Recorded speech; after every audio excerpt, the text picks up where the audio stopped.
Get unready with me while I tell y'all about how the hours went leading up to me getting kicked out of my house. Me, my best friend, and my boyfriend were going to go see the Time Miners concert at the Pasadena Rodeo. Whenever you go to a concert and it starts later in the evening, you usually don't get back till late, and considering that this was a Saturday, I was going to have a hard time waking up for first service for church the next day. I still wanted to go to church, so I just decided to go to late service. Assuming y'all have watched my previous videos, you can assume that my parents are pretty crazy, so whenever they hear that I'm not waking up for the first service of church, they start getting mad. So I am literally in this room at 7:30 in the morning.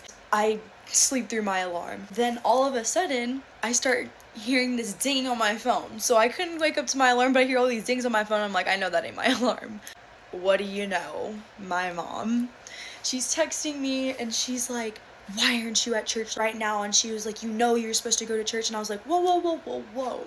I'm still going to church. I'm just going to late service. That way I can sleep and I can still go to church. Just like every other fight I've had with my mom over text, she is yelling at me through the phone, telling me I had to come home right now, right then, on my way home, because I don't feel like getting torn a new ass by my mom, which was not able to be avoided. I still got torn a new ass. I get there and she's like yelling at me, and I was like, you know what? I do have free will. So I'm going to take my car and I'm going to sit in the church parking lot just to decompress. I'm sitting in the parking lot even though this is completely unrelated. There's this guy next to me and I can see him and his car's not starting. And I help him jump his car.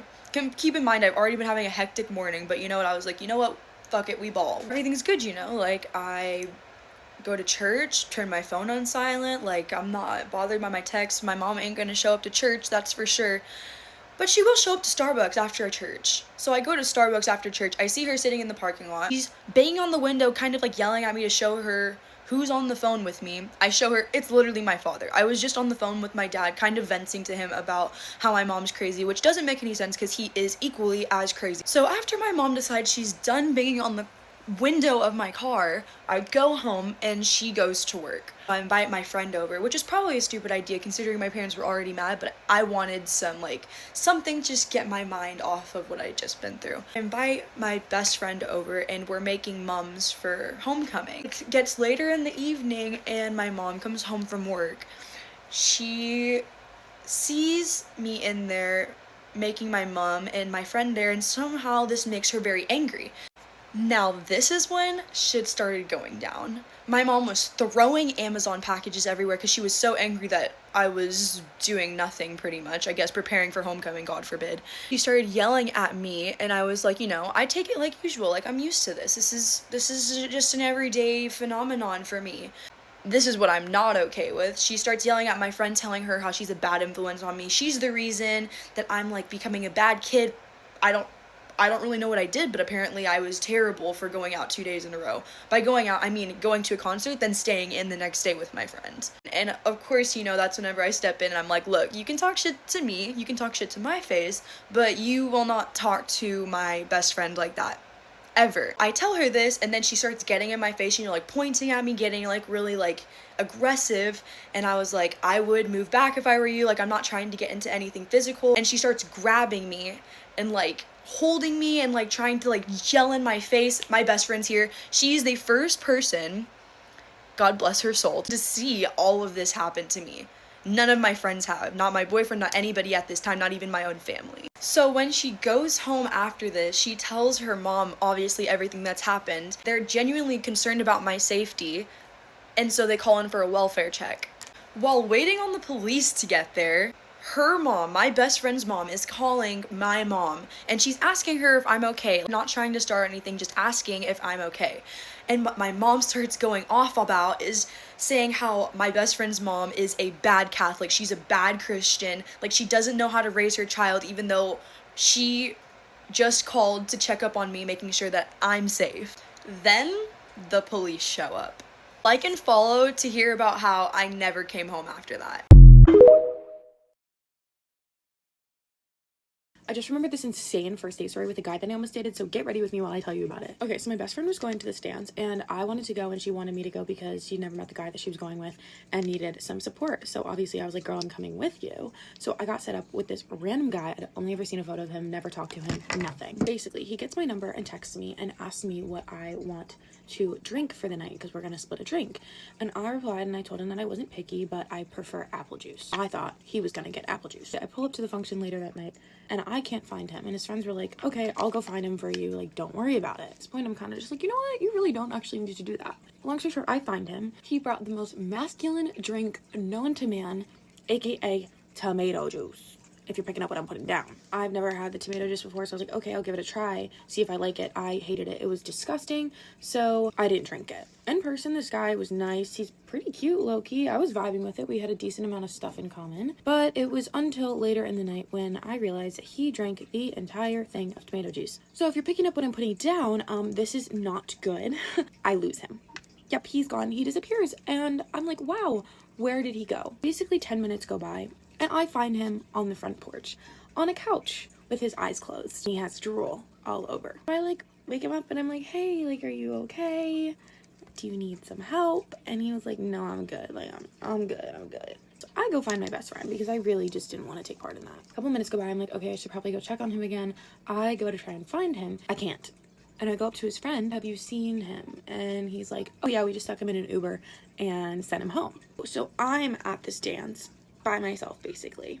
My date just abandoned me. A little heads up would have been nice, but whatever. I end up going home to my place. Well, the next day, I get a text from him, basically apologizing, asking me if he can take me out to dinner that night. Hey, you know what? Maybe this is gonna take a turn. So I was like, okay, are you picking me up? What's the deal? And he was like, oh, no, I can't. I don't have a car. I have my car. Do you want me to pick you up? And he was like, sure. So I'm picking up my date to go to dinner.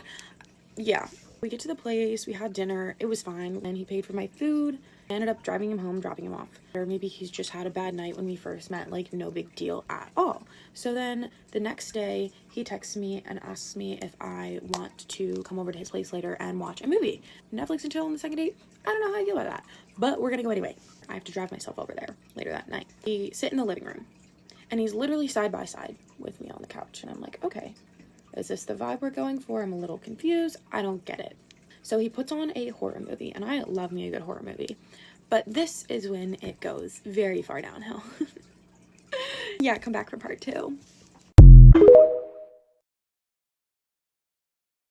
Let's do a story time on how I got kicked out of my boyfriend's dorm last year and I had to get a hotel room at 4 in the morning. You guys didn't know, me and my boyfriend do long distance for college. Last year we were driving distance, this year we were plane distance, but since we were driving distance last year, we took advantage of that. I want to say this was like end of September, mid-September, okay? Mind you, I was going to see him for Halloween anyway. I missed him so much, I wanted to see him. So I was like, okay, I have a lot of homework to do, but I'm not doing anything this weekend. I miss you. I'm coming to see you. Get ready. We were 2 hours away from each other. Okay, so my class ended around 5, okay? But since I was gonna be away for the weekend, I wanted to get all of my homework done. So I stayed to the studio around like 6.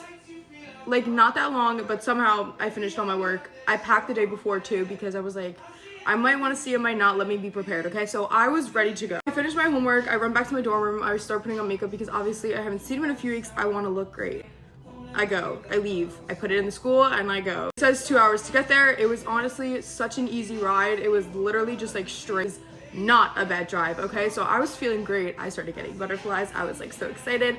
We're texting. I'm like, oh my God, like this is so weird because if you don't do long distance, it's so weird coming back to your partner after like a few like weeks off because you're like, oh my God, like you're not just a person on the phone, like you're real. How to explain it, it's just such a good feeling, honestly, whatever. And I was also so excited to see his school, like I was so excited to see like things that I was seeing over the phone like in real life, okay? So I was feeling great. I'm like 10 minutes away. I'm like, oh my God, I'm 10 minutes away, whatever. He's like, I'm outside, like I'm waiting for you, like go to the parking lot, this is that. Like we're so excited to see each other, okay? I go to the parking lot, like it was literally like a movie. Ran up to him, like he lifted me up, hugged him, so cute. I was so happy. Like I was like, the emotions that were going through my body, like I was so happy. Get back to his room, we're hanging out, it's great, we have a good night, whatever, and nothing happens. Mind you, let me add this, okay, I didn't need to sign in.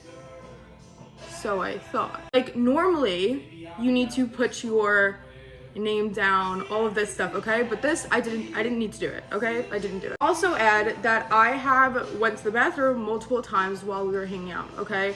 He lived on like the first floor, so the bathroom was right there, the security was right there, whatever. Walked past security multiple times, okay? Let me add this, to go pee. And no one said anything. I was great. Our plan was to go out, but that didn't end up happening. We ended up just like staying in, watching movies, hanging out, whatever. Around, I want to say like, it was late, okay? I think it was like 12 or maybe a little bit later. So it was like 1 in the morning. I don't know. It was late, okay? It was late.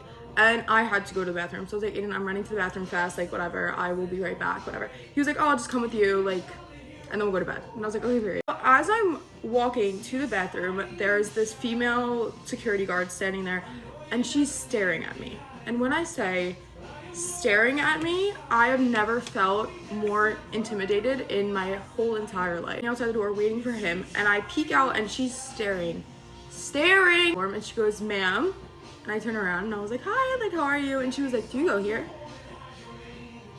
Yes, I go here, like, this is at, like, why? I was like, okay, like, you need to go back to your dorm. No females allowed in male dorms, whatever. And I was like, oh, okay, like, my stuff is inside, like, I'll just get it, and then I'll leave. Smart thing to do would have been to call my friend who lives the floor up from him, but I wasn't thinking straight in that moment. I was freaking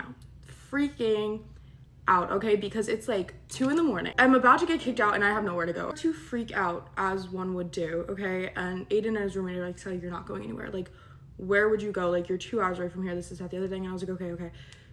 Mind you, nothing's going on right now. Like, no one's coming to get me. No one's nothing. So I'm sitting with my hood on my bed. They're cool because I was freaking out, but whatever.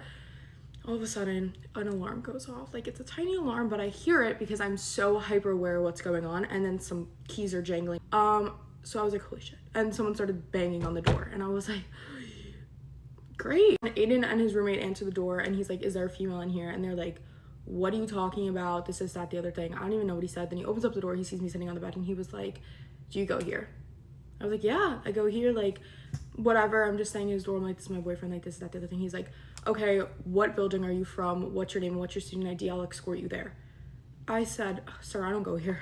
Sir, I'm not from here. I'm from 2 hours away. This is my boyfriend. I'm coming to see him. Like, he goes, get your bags and come with me. Oh, okay. I'm livid. I'm stressed. I'm livid. I'm mad. I'm all of the emotions you could possibly think of. He escorts me out. I turn around to the woman. I'm like, have a nice night. Aiden's following me, like, outside, like, whatever. And I was like, okay, I'm going back to school. Like, I'm driving the 2 hours. Mind you, it was like 3 in the morning. Okay, so I would be driving. Okay, we all start freaking out. Okay, so we're like, what are we doing? What do? Where do we go? I was like, honestly, like, whatever. I get into the car. He was like, stay right here. Like, stay right here. Go in your car. Like, whatever. I start sobbing. I'm calling all of my friends, venting to them. This is that, the other thing.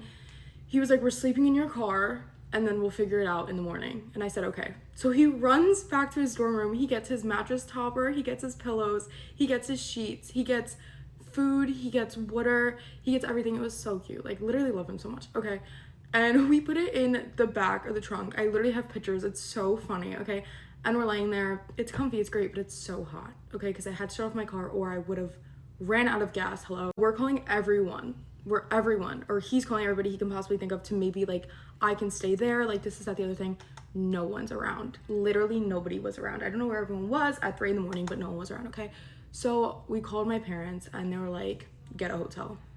Go to the nearest hotel, get a hotel. So we went to the nearest hotel at 4 in the morning and we got a room for 2 nights. Genuinely felt like a fever dream. It still feels like a fever dream that even occurred. Yeah, then we ended up waking up. I was still so confused on what happened that I literally, like, I just wanted to go back to school because I was like, I'm so, like, scared of coming back to school. Like, I don't even want to be, like, 5 minutes radius of it. Like, I'm, like, terrified. So I was like, I'm just gonna go home, like, whatever. So we ended up going to get food with a few of his friends and then I left. And then I went back for Halloween. Didn't end up getting kicked out that time, thank God. The first night I slept with my girlfriends and then the second night that I slept with him, I didn't pee at all. I didn't go to the bathroom. I didn't leave the room all night. Honestly petrified to go back to his school, but found out that the reason why we got kicked out the first time was because it was no guests week. It was like you couldn't have visitors up until a certain point, and I went before that point, so I guess everyone was on high alert. That was completely on us. Honestly, was it so scary in the moment? Yeah, but those pictures and videos of us laying in the back of my car and then trying to find a hotel room at 4 a.m. are so funny to look at. Like, I love this story. I genuinely think it's so funny. Hope it doesn't happen this year because he's gonna be a plane right away, not a car ride. See you later. Bye.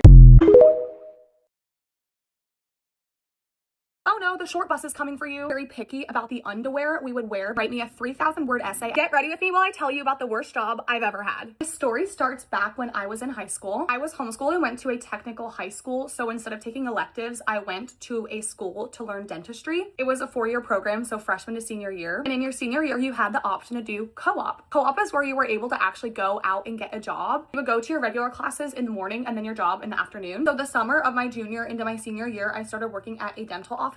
I hated this job so much. I was sterilizing instruments when a friend from my dental class messaged me. She graduated the year prior and was already working full-time for an orthodontist and messaged me saying that her orthodontist was hiring. In this message, she told me that I would be making $20 an hour and the doctor would pay me $100 just to take an interview. Being a broke 17-year-old, I said, I will be coming in. So I went in for my interview and it was 3.5 hours long. The interview consisted of me taking like a math and English test, and there were already red flags with that because apparently I failed the test. The doctor came in and said, oh no, the short bus is coming for you.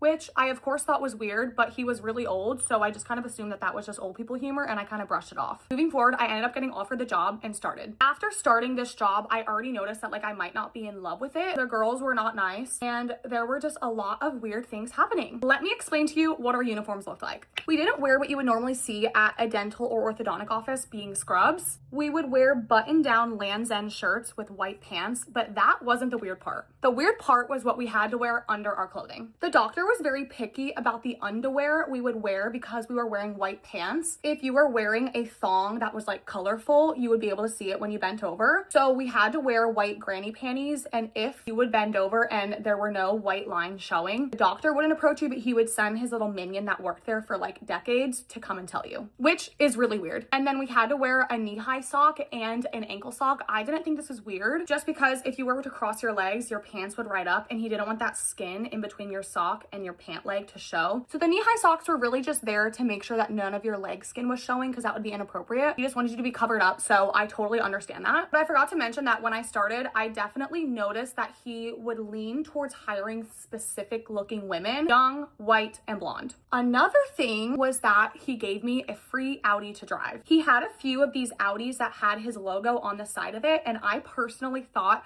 that if you had an ugly car in the parking lot, he would want you to drive an Audi so that there were only nice cars in the parking lot. I was 17, didn't really have any money, so my car was not the nicest. And he approached me and asked if I wanted to drive one of his vehicles. And of course I said yes. He gave me a free gas card so I didn't have to put miles on my own car or pay for gas. So to summarize, I'm making over $20 an hour. I get a free car and a free gas card. This seems like the best place ever. After working there for a couple of months, my identical twin sister started working, which I was so happy about. As I mentioned before, these girls at the office were just not nice. They weren't directly mean to your face. It was kind of like indirect. They would be making plans to hang out and not invite you. They would be talking about things and not include you in the conversation. Just typical petty girl stuff. And these were the girls I was working with every single day for 10 hours, 4 days a week. So it was just really weird. So I was happy that my sister would be there and I would be able to talk and hang out with her. Another thing that you should know about the office was how it was set up. There were 2 doctors, the father and the son, and both of them had 2 offices. So the business as a whole had 4 offices. And once a month, the son's team would come over to the dad's side and we would have what we call a full staff day, both staffs in one office. I liked these days because I got to see the girls that I didn't get to see on a day-to-day basis and like catch up and get to know them. But there was one thing that would happen every time. They would tell horror stories about the son, and I honestly didn't really believe them. The things they were saying was just so out of pocket. I thought it had to be fake. Anyways, a couple months go by and the dad approaches me and asks if I want to be moved over to the son side. And I had a feeling this would be happening because almost an entire staff that was working for the son had quit quit because he was horrible. I told the dad that I was reluctant to be moved over there because I liked my job and I knew if I was moved, I would be quitting. He assured me that that would not be happening, so I was moved. Very quickly after being moved over to the son's office, I realized that all of those horrible stories the girls were telling me were true. If you had a bad aura, he would walk around the office and sage you. He would laser patients' gums without numbing. He didn't believe in furniture and thought we should all eat food on the floor. He also didn't believe in eating food. He thought it was strange that we wanted to take a lunch break. And he would drink shroom tea throughout the day. Really, really weird stuff. At this point, I was still a orthodontic technician. I got my certification, so now I was making like $25 an hour at 18. Mind you, still driving the free car and free gas card. And I was moved to being a treatment coordinator, the person that you see when you get sold treatment. I didn't like this position because I had to work a little bit more closely with the son, and he was scary. I have to tell you guys how this guy looked. He would pull all of his hair back into a man bun. His beard would be in a braid. He had black rimmed glasses with yellow lenses, printed shirts, short pants, crazy socks and Vans. He did not look like a doctor. It actually happened a few times while I was working there that parents thought he was a stranger in the office if it was like their first appointment, not realizing that it was the doctor. He didn't look like a doctor. Anyways, I was trying to tough it out with being a treatment coordinator and weird things just kept happening. One time I was waiting for a patient and I went and knocked in his office and I heard him say, "Come in." So I went in, and this was probably the strangest thing I saw at the office. Mind you, I've already been saged a few times. When I walked in his office, he had this hanging pendulum in his hand. It was like a globe with 3 chains, and then there was a disc down here, and he had a plate on it that was on fire, and he was swinging it around like this in his office, and he looked at me like this. I was so scared, obviously, and I just told him I had a patient and that I'll be outside waiting for him. My tipping point was when I was asked to move from treatment coordinating to being at the front desk. I went to a technical dental class for 4 years learning technical skills, not front desk skills. So I wanted change. I'm dyslexic, so I approached him in his office with my letter of concern in my left pocket and my letter of resignation in my right pocket. Letter left, resignation right. I walked in and basically asked if I could be moved back to being a chairside, which he said no. And I pulled out my letter of concern and basically said, I just have some concerns about this. I don't want to be at the front desk. I would just thrive better being at a technical position in the back. And he basically said, "How dare you waste your time on the clock writing this letter?" I said, whoa, never said that. I wrote this at home. He said, "Then how dare you spend your free time writing this letter?" I said, "Doctor, with all due respect, this is my free time. I'm gonna write a letter if I want to." He didn't read it and give it back to me. So then at that point, I pulled out my letter of resignation and said, "You don't care what I have to say, so I'm resigning. 2 weeks from today will be my last day." Then he realized how serious I was, so he gave it back and said, whoa, like, let's just have a meeting about this another time.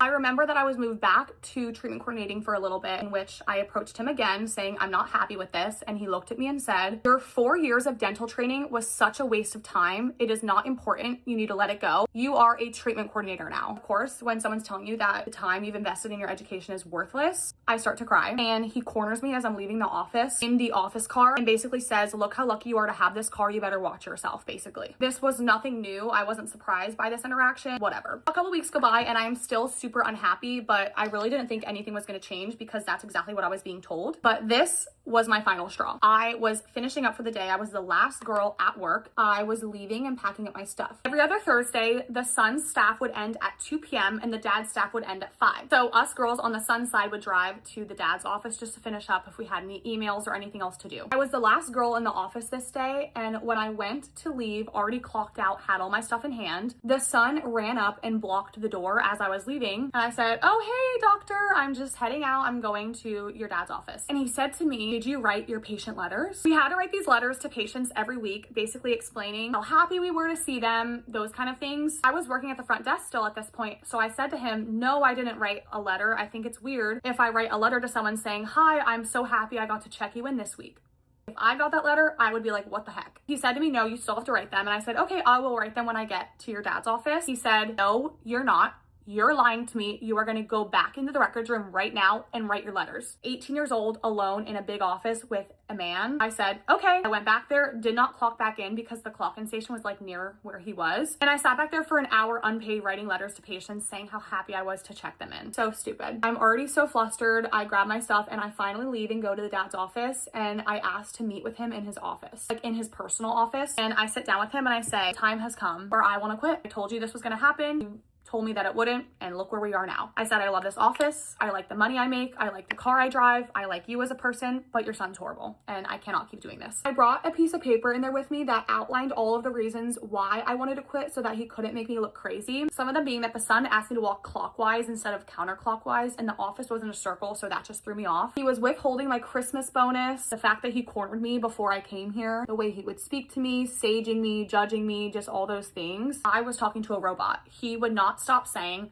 you need to talk to my son about this. You need to talk to my son about this. You need to talk to him about this, which is exactly what I did. Oh my gosh, I just said his name. I basically called the doctor, the son, and asked if now was a good time to chat, which he responded no. Said he would call me back in 20 minutes. He called me back just as I was pulling up to my driveway and basically asked me what was up. I'm still really unhappy working for you. I want to be moved back to my original position of being a chairside, what I was hired to do. He proceeds to say, okay, I hear you. And then this man says to me, go ahead and write me a 3,000-word essay as to why I should move you back to that position.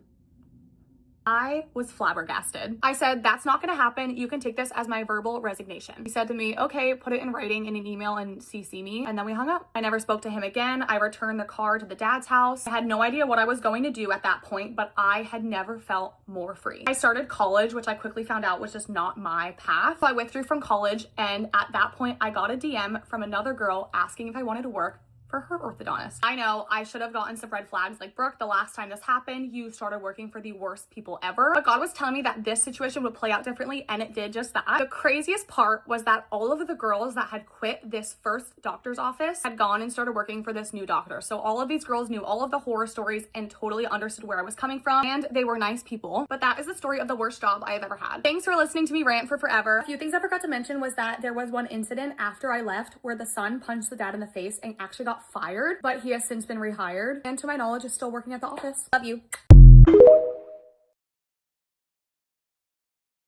Story time about how the guy I was talking to for a month was cheating on his pregnant wife. Let's go. This story is 100% real. I have receipts for everything, so let's get into it. We're gonna call the guy Zach. So I met Zach on Snapchat. Nothing good comes from Snapchat.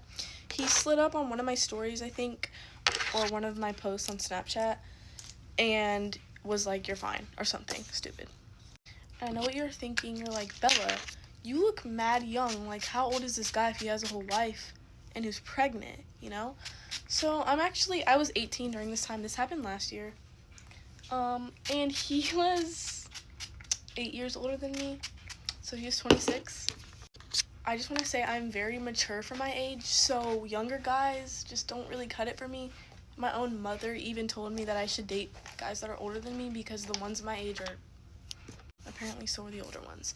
Anyways, so I ended up talking to this guy because I was like, okay, he didn't have a public profile, but I snapped him and he snapped me back, and I was like, oh, okay, he's kind of cute.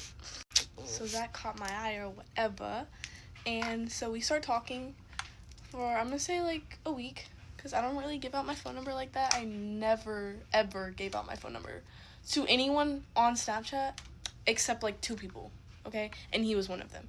And the reason I gave him my phone number was because he seemed mature. Like, he had a house, he was rich, man was rich, and we did not live in the same state. So I was like, okay, if he tries to kill me or something, we don't even live in the same state, so he's not even going to be able to find me. That's what I thought, at least.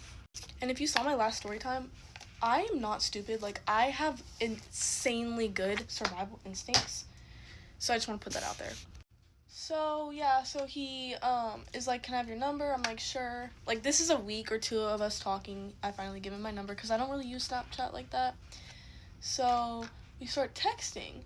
And he's like, I just wanted your number, but obviously I still want to snap because I want to see your face, and since we don't live in the same area, then I need your number. Whatever.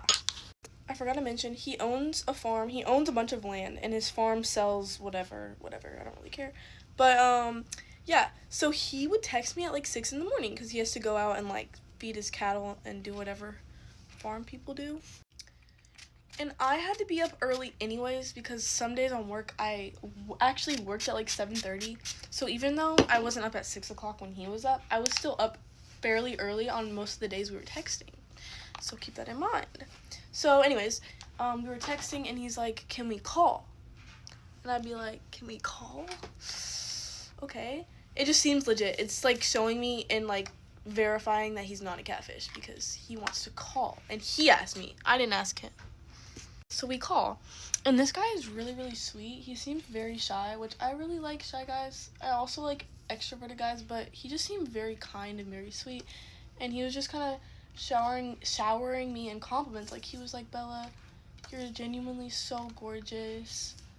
I actually really want to try for a relationship if we keep talking. Obviously, I don't want to rush things, but I really do like you, and I like see a future, potentially. Me being me, I'm like, is this love bombing? Because we've been talking for probably 3 weeks at this point. And I'm like, yeah, like 3 weeks. Like, I understand when he's saying he wants a potential future. But is that not a little bit early to be saying that? So anyways, I tell him, I'm like, is my age not really an issue with you? And he's like, no, because you're so pretty. And I really like you. You seem smart. And he's like, I know you're in college. Do you need help with, like, financially? And I'm like, no, that's okay. I have my own money. And he's like, no, seriously. Like, I will help you. Whatever you need, I got you. And I'm like, okay. And he's like, let me help you with college. And I was like, oh, my grandpa's paying it. Like, that's fine. And he was like, well, then get you your textbooks. Like, get you whatever you need. Just give me your Cash App. And I'm like, is this man for real? Because as much as I tried to fight the free money, deep down I was like, please keep asking me so I can say yes.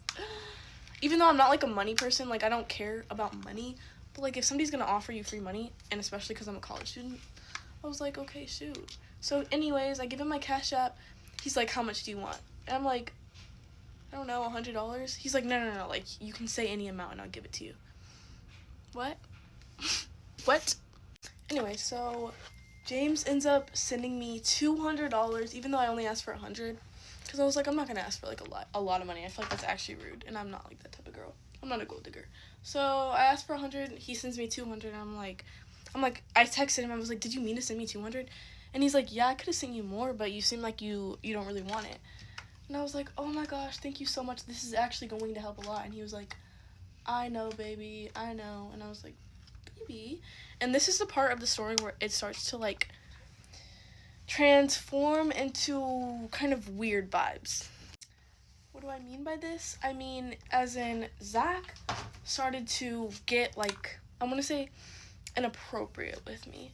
And this is like a normal thing I always deal with guys, is like either them asking for nudes or them just being like overly sexual. And again, I'm Christian and I'm not about that stuff. I'm sorry. And so I'm just like, he starts getting really sexual and I'm like, okay, I know you want a relationship with me, but I don't really like that type of stuff. And he's like, yeah, but how are we going to be in a relationship if we're going to miss the romance part? Like, how are we going to do romance if you're so far away? I just feel like pictures would help. And I was like, so anyways, again, I should have seen this as a red flag, but I did see it as a red flag, actually. So I kind of pulled away my attention, but I should have like blocked him from there. But I think it was the fact that he was very sweet. He was. And he sent me $200. And I'm going to show y'all that receipt. But I was just like, okay, like, I don't like this. And I told him straight up, I said, hey, I don't really like that, like, talk. Because we haven't been talking enough for you to be, like, asking me questions like that. I feel like that's kind of weird. And he's like, okay, like, I understand. Boom. Hella respectful when I asked. And I cannot tell you why, but for whatever reason, I ask him probably every week, is my age okay? Because even though he is older than me and he seems mature, I don't know, I just felt like, I don't know, I just was getting off vibes. Again, I was getting like a weird gut feeling that something just did not seem right. Like something was off completely. Okay, actually, I was wrong. I looked at the timeline because I have our text. We actually talked for like 2 months, 2.5 months actually. But anyways, so again, I'm gonna say like 2 weeks after he sends me the $200, he's like, can I send you more money?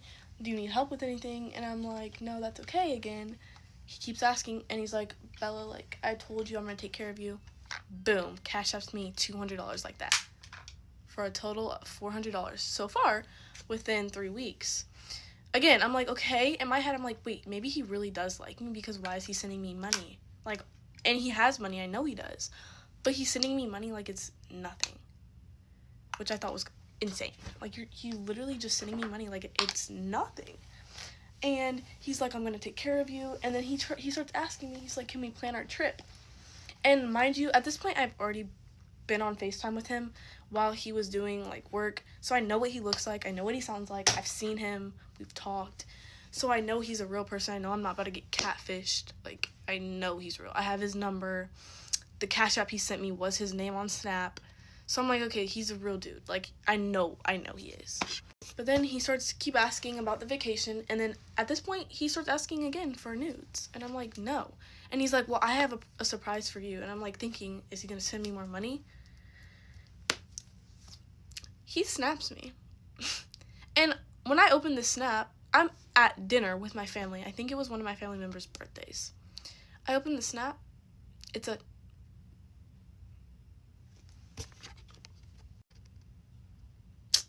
while I'm with the family at a family function, and my sister was sitting by me, so I don't even know if she saw it, because sometimes she'd be lurking over my phone. She probably did see it. I was so mad, y'all. Like, I literally left him on open.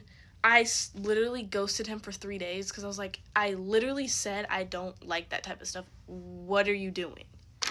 Now, this guy spams me to where I have never been spammed before. Like, it is next level. I think I had like 50 messages on Snap. He texted me a bunch. I cannot make this up. Snapped me probably more than 50 messages. You were a grown man acting like a high schooler. So I was like, Anyways, go to part 2, because part 2 is like where the story gets weird as hell. So go to part 2.